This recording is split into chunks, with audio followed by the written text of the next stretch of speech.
The first Chinese internet celebrity, Li Ziqi, held the top spot on YouTube's Chinese language subscription rankings for several years.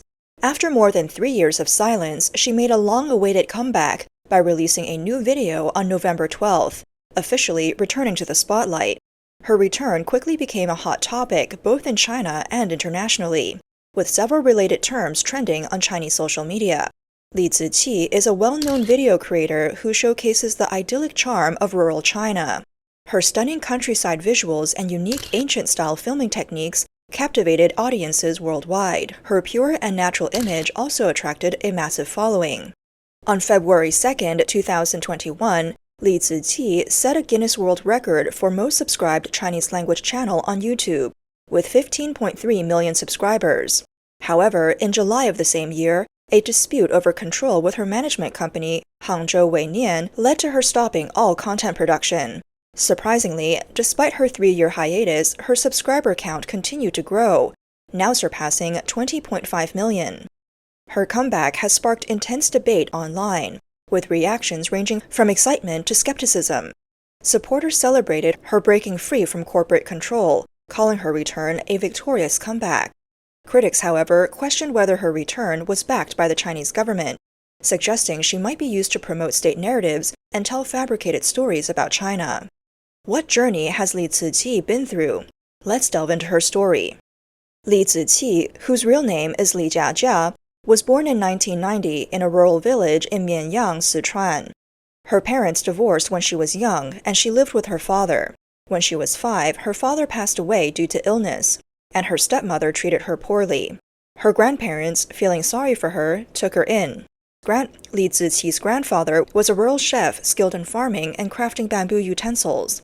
As a child, she often helped him, learning various practical skills along the way, skills that later became key elements in her videos. Tragically, her grandfather also passed away a few years later. Li Ziqi and her grandmother lived a difficult life, and to ease her grandmother's burden, she dropped out of school at 14 to work in the city. She worked as a waitress and even became a DJ in nightclubs.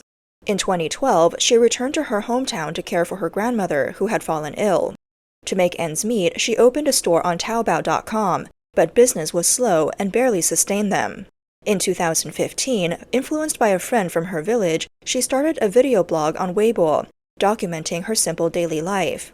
Initially, her videos were aimed at promoting her Taobao store, but the rough editing and basic visuals failed to attract attention. Just as she was about to give up on short videos, a breakthrough came on April 25, 2016. Her video on brewing cherry wine caught the attention of Meitu's CEO, who liked it and promoted it on the platform's homepage. In half a day, the video garnered over 10,000 likes, earning her wide recognition. This unexpected opportunity motivated her to continue creating. She taught herself video editing and traveled across China to learn various traditional cooking techniques. Her efforts paid off. In May 2016, her short video featuring Lanzhou hand-pulled noodles went viral, amassing 50 million views. To perfect this video, she spent 3 months practicing noodle making at home, eating the leftovers from her failed attempts with her grandmother. The video introduced her to a broader audience, who loved her idyllic style of gardening, cooking, and crafting. As her popularity grew, she caught the attention of investors. In August 2016, Li Ziqi signed with the MCN agency Hangzhou Weinian Technology. On August 29, 2016, the company registered the Li Ziqi trademark. Public information reveals that Hangzhou Weinian received backing from major media companies, including those affiliated with Weibo and Hunan TV. With professional support and growing momentum from her viral videos, Li Ziqi expanded her content, blending traditional Chinese culture with her ethereal, fairy-like image. Her videos thrived as the short video trend gained traction, making her the top influencer in China's short video industry by 2017. In August 2017, her content debuted on Facebook and YouTube. Within 3 months, her YouTube channel gained over 1 million subscribers, with overseas viewers calling her a mystical force from the East. Her Facebook videos also garnered millions of views. Li Ziqi's rapid rise to fame struck a chord with audiences by appealing to a love for traditional Chinese culture and a romanticized view of rural life. For many viewers, her videos offer more than just stunning visuals. They provide a sense of peace and comfort. In the fast-paced modern world, her work reflects an ideal of returning to nature and seeking tranquility. Some viewers even describe her videos as a reminder of the beauty in life's simple moments. This aligns well with the Chinese government's messaging goals. As she gained millions of fans and widespread acclaim, Li Ziqi capitalized on her fame as the top influencer by engaging in live e-commerce licensing her brand. She and her management company both profited immensely from the success. In 2018, Li Ziqi established a snail noodle factory in Liuzhou, Guangxi, and opened 80 franchise stores. She also launched her own Tmall shop, transitioning into a business-savvy influencer entrepreneur. According to Chinese media, snail noodles became her most popular product. With a cost of 3 per pack and a profit margin of about 70%, her shop reportedly sold 3 million sets of 3 packs monthly, generating sales of 40 million yuan per month and an annual revenue of 480 million yuan. However, not everyone is a big fan of her videos. Critics argue that her content is misleading. One commenter claimed, "Her biggest issue is deceit. As someone familiar with video production, I was initially fooled. Many foreigners believe her portrayal of rural life because they lack first-hand experience. But the more you watch, the more it becomes clear that everything is meticulously staged. It has no connection to real rural life or farmers. Everyone who has farmed would know the hardships involved. Her appearance alone, flawless skin and delicate features, contradicts the reality of agricultural labor. Imagine working in the sun for 4 hours without a hat or sunscreen. It's impossible." Others commented that her videos romanticize rural life, turning it into a utopia while ignoring the harsh realities. They say, "Real villages are full of challenges, left behind children separated from their parents. Elderly people still farming in their 70s, and rural schools with more teachers than students. Ancient villages are disappearing before our eyes." Some even mocked her work, calling it toxic chicken soup with melamine mixed in. They accused her of trivializing the struggles of rural life and disrespecting the reality of farming. No matter how well packaged her videos are, they will eventually fail because they lack cultural and spiritual authenticity, truth, kindness, and beauty. The founder of Chinese electronics company Xiaomi publicly supported Li Ziqi. Li Jun stated on Weibo that she represents Chinese culture that has influenced the world for thousands of years. He described her as an excellent storyteller of China's cultural heritage. Li's words resonate with remarks made by Chinese Communist Party General Secretary Xi Jinping in 2013.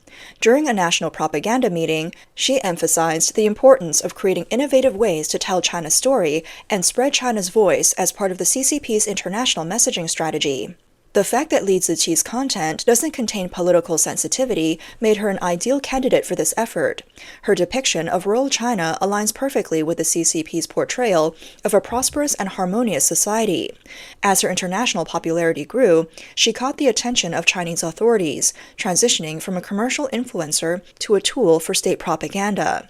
While ordinary Chinese citizens are banned from using platforms like Facebook and YouTube, Li Ziqi not only had access but also gained a massive following abroad. The CCP has spent significant sums on international propaganda with limited success, but Li Ziqi's organic appeal achieved what official campaigns could not. Some joked that one Li Ziqi equals 10 propaganda departments, and her cultural impact rivaled that of the Confucius Institutes. However, Beijing-based artist Ji Feng pointed out that her idyllic portrayals clash with the realities of rural China. Ji Feng said, while many criticize the CCP's environmental destruction, her videos conveniently promote the beauty of the countryside and the idea of entrepreneurship. The truth is, most rural areas are desolate, with abandoned fields. State media also heavily promoted Li Ziqi. Starting in December 2019, outlets like Xinhua News, People's Daily, and CCTV, along with English-language platforms like China Daily, celebrated her work. She was even named a promotion ambassador by the Chinese Rural Youth Prosperity Leaders Association, and listed as a Person of the Year by China News Weekly. This coordinated praise raised eyebrows. One viewer commented, Li Ziqi's ability to be showcased by top CCP media like CCTV and People's Daily lies in her skill at beautifying the harshest rural lives into fairy tale-like scenes. Her videos imply that if you're struggling, it's your fault, not the system's, a manipulative aspect of CCP propaganda. Another remarked, "Years ago, I said Li Ziqi is just a rural version of the same game." In July 2021, Hangzhou Weinian Technology, the company managing Li Ziqi, received an investment from ByteDance, the parent company of TikTok. Around the same time, Li Ziqi had a falling out with Weinian over ownership disputes, leading her to halt all updates on major platforms. During this period, she even reported the incident to the police, accusing the company of bullying. An insider revealed on social media that Wei Nian initially handled all aspects of Li Ziqi's operations within China, providing equipment, traffic management, and commercialization strategies. However, her YouTube channel, which was managed personally by her, began later than her domestic platforms. Reportedly, the significant income Li Ziqi generated from YouTube led her to end the partnership with Wei Nian. Meanwhile, Wei Nian argued that they had invested too much to walk away, resulting in a legal battle. Despite this, the revenue from her YouTube channel alone has ensured she lives comfortably even without generating new content. The insider's claims align with reports from e-commerce news. Even during her hiatus, his YouTube channel continued to generate ad revenue, reportedly earning an average of approximately $100,000 per month. Li Ziqi's sudden disappearance from content creation left many fans wondering what had happened. Some calculated that each video she uploaded could earn her between $50,000 and $100,000, with monthly earnings from her YouTube channel potentially exceeding $2 million. Her first public appearance during the dispute came on September 23, 2021, when she was named the Agricultural Image Ambassador of Sichuan Province. Days later, on September 29th, Li Ziqi gave an exclusive interview to Xinhua News Agency, a state media outlet. The interview highlighted her rural-inspired culinary creations, her international influence on YouTube, and topics like her skills, personal history, and views on Chinese cultural promotion. Commentator Qing Peng noted that this interview wasn't just ordinary news coverage, but a carefully planned effort to boost Li Ziqi's image and brand. The interview, titled "The Wind of the Times Lifted Me," seems designed to have Li Ziqi echo the Chinese government's narrative of a prosperous new era. Qin also pointed out that ByteDance, as an investor, had previously expressed its willingness to cooperate with the government to tell China's story. This alignment between corporate and governmental goals likely played a role in Xinhua's support for Li Ziqi. On September 30, 2021, World Chinese Weekly published an article titled, "If Li Ziqi disappears, our biggest loss is overseas." According to Qing Peng, this reflected the government's position. With Li Ziqi's 16.1 million international fans, state media aimed to leverage her influence for propaganda purposes. The legal dispute between Li Ziqi and Wei Nian finally concluded in December 2022, with Wei Nian issuing a settlement announcement. This case shed light on the intense profit-driven struggles behind China's internet celebrities, as well as the subtle ways they are used for propaganda. Analysts speculated that the resolution was possible because Li Ziqi had the backing of Chinese authorities, allowing her to continue telling China's story. However, Li Ziqi did not release new videos for over a year after the settlement. She made occasional appearances at official events, with state media claiming she was learning and exploring traditional crafts during this time. On November 12th of this year, Li Ziqi officially returned with 3 new videos. A friend of hers revealed that she had legally changed her name on her national ID from Li Jiajia to Li Ziqi, a process that is notably difficult in China. This development hinted at possible support from higher authorities. According to Tianyancha, Li Ziqi currently owns 3 companies, holding a 99% stake in Sichuan Ziqi Cultural Communications Company Limited. Records show that between December of last year and January of this year, Hangzhou Wei Nian and its founder Liu Tongming withdrew as shareholders, allowing Li Ziqi to regain control of her company and increase her shares from 49% to 99%. The day after her comeback, Li Ziqi appeared on the official media program New Dialogue. On the same day, she participated in a promotional event organized by the Sichuan Provincial Department of Culture and Tourism, where she was named the Artisan Ambassador for Revitalizing Intangible Cultural Heritage. In the past, she has received numerous titles, with authorities using her influence to promote the local economy. Li Ziqi's recent comeback has a distinctly stronger official tone, marked by interviews with CCTV and Xinhua News, along with coordinated reposting by state media across platforms. This level of coverage goes far beyond the simple relaunch of a personal media channel. It signals that Li Ziqi is no longer just an independent content creator. She has become a state-endorsed figure. Having successfully cut ties with her former management company, it's rumored that her operations are now overseen by organizations like the Communist Youth League, the State Council's Poverty Alleviation Office, and the Central Propaganda Department. This shift has led many to comment, "She's untouchable now." Weibo CEO Wang Gaofei even remarked, "Li Ziqi has officially entered the system. Her videos are now handled by the CCTV documentary team." Some observers claim that her return comes with a new mission from the Chinese government. They argue that her videos, once celebrated for their gentle and artistic tone, now carry an undertone of state messaging. Many see her as the most significant tool in the government's external propaganda, sharing what critics describe as fabricated stories about China with international audiences. Li Ziqi's influence extends not only globally, but also within China.